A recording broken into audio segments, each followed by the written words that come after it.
আসসালামু আলাইকুম। মালয়েশিয়ার শ্রমবাজার চালুর আশায় প্রবাসীরা এ বিষয় নিয়ে থাকছে এই ভিডিও জুড়ে বিস্তারিত আলোচনা।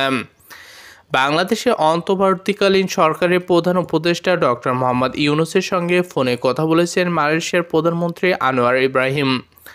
আলাপকালে আনোয়ার ইব্রাহিম বাংলাদেশের শান্তি ও নিরাপত্তা পুনর্গঠনের অন্তর্বর্তী সরকারের সহযোগিতার কথা জানান। বুধবার ফেসবুকে পোস্টের মাধ্যমে আনোয়ার ইব্রাহিম নিজে এই তথ্য প্রকাশ করেন। তিনি লেখেন, প্রধান উপদেষ্টা হিসেবে সাম্প্রতিক নিয়োগের জন্য পুরানো বন্ধু প্রফেসর মোহাম্মদ ইউনূসকে ব্যক্তিগতভাবে অভিনন্দন জানিয়েছে।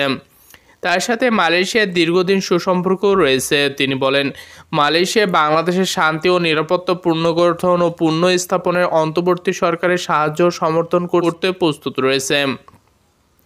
ফোন আলাপে আনোয়ার ইব্রাহিমকে দুই দেশের মধ্যে ভ্রাতৃত্বপূর্ণ সম্পর্ক আরও জোরদার বাংলাদেশে সফর করতে আমন্ত্রণ জানানো হয়েছে। তাদের এই বন্ধুত্বের বিষয়টি জানার পর উচ্ছ্বাস প্রকাশ করেছে মালয়েশিয়া প্রবাসী বাংলাদেশিরা। তারা এই সরকারের কূটনৈতিক পদক্ষেপের মাধ্যমে পুনরায় মালয়েশিয়ার শ্রমবাজার চালু নিয়ে আশাবাদ ব্যক্ত করেছেন।